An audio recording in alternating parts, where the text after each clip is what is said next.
Well, ladies and gentlemen, we have a lot to talk about. This was supposed to be a fun day. This was supposed to be, the Pierre-Luc Dubois return to Winnipeg game, and that was really supposed to be it.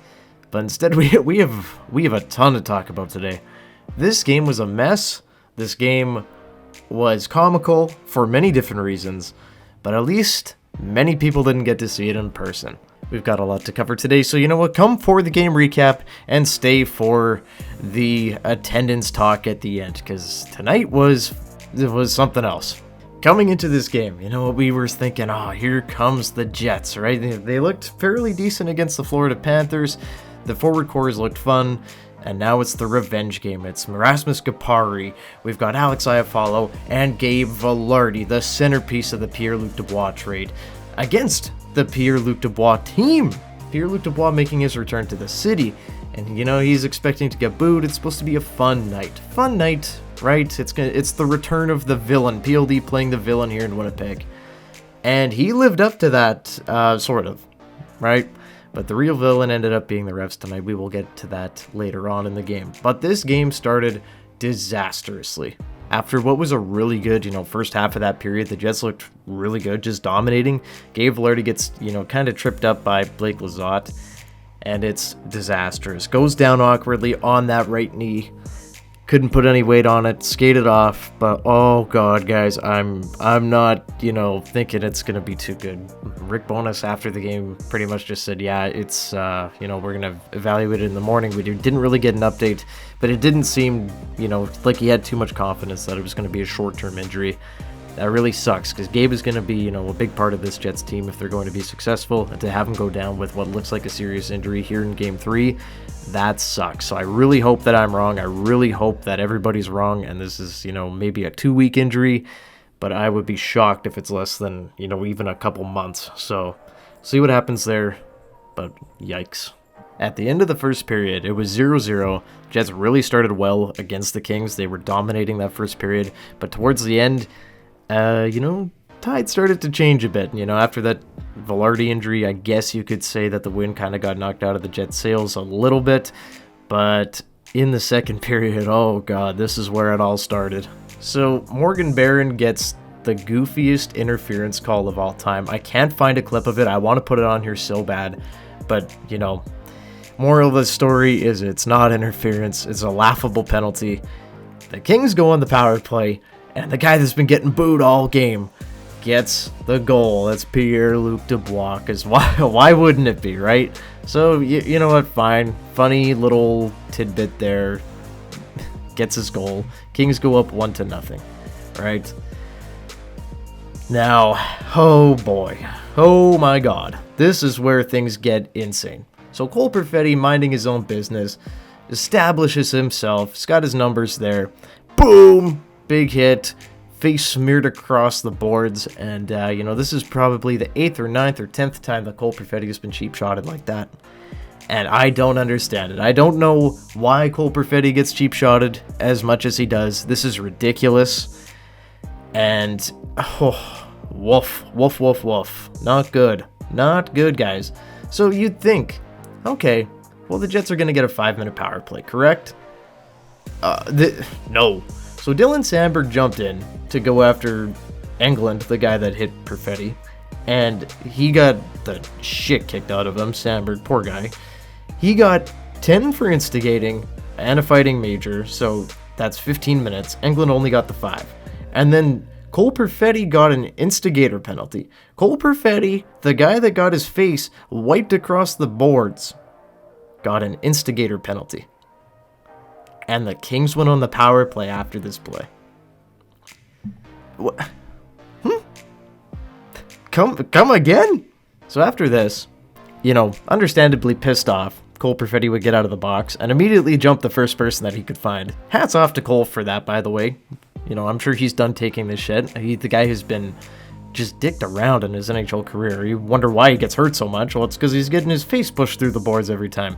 So Cole's pissed. Goes after some guys. Hey, good for him. Scheifele and Connor jump in there. It's crazy. Everybody's fighting each other. It's a lot of fun. Fun little scrum. And then, Scheifele and Perfetti go to the box, and the Kings score. So, pretty funny. Very Very Jets game. I don't know. So annoying, down 2-0 with Gabe Vilardi hurt and all this stuff going on. Jets have, totally lost all of the momentum that they had going into the second period. And, interesting. I don't know. Very annoying, guys. I'm not going to lie. This was one of those games where I was just like, I couldn't believe it, right? You already felt like you lost before you entered the third.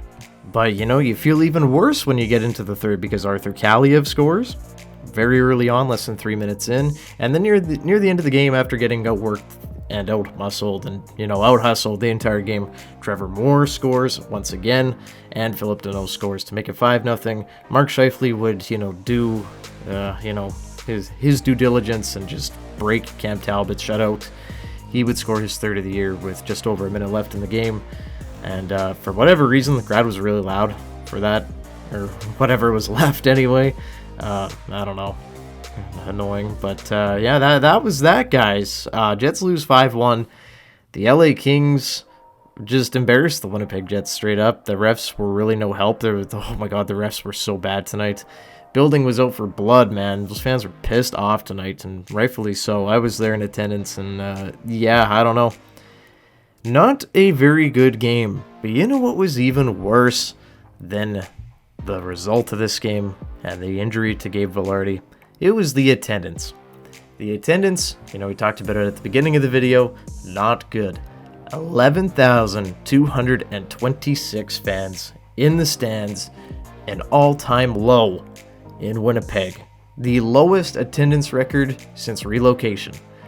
The days of, the honeymoon phase are over, and hey, this is rough for True North, man, but don't say I didn't say it was coming. Don't say I didn't say that this was coming. Anybody with a brain could have seen this coming. With how the team's gone the last few years, with ticket prices being as high as they are, lots of people can't afford them. It is insane how much these tickets are. It's laughable how much some of the upper deck seats are, even. And, when you combine the product, the price, and just, I don't know, just the arena experience, it's pretty sad. And all of that shit marketing that True North tried to do last year and, low-key threaten, people that keep their season tickets and, for people to buy their season ticket packages or else they're going to move, right? Remember all that stuff? I can't believe that didn't work. I can't believe that didn't put people in seats. I don't know. I think the amount of people in the city that own season tickets is probably less than 10,000, considering that there was 11,000 people there today. It's going to be around that number. That's not good. True North, you did this to yourself, unfortunately. You're going to have to dig deep into your pockets and, kind of pay yourself out of this hole for a little bit, I'd imagine. Unless the product, miraculously improves all of a sudden and the Jets are world beaters, I don't see True North getting out of this one too easy. So the Jets might, struggle with attendance for a little while.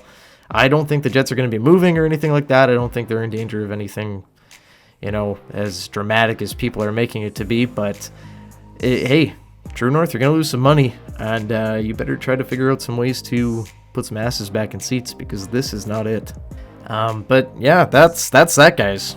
I'm not even going to ask you what your thoughts were on the game because I hope they're the same as mine. This game sucked. There was very little to be happy about. Rasmus Kupari played good. That's my takeaway for the game. So leave a like, subscribe to the channel if you haven't already, and I'll see you guys in the next one. I hope it's better than this, because that was rough, guys. That was one of the worst games I've ever been to.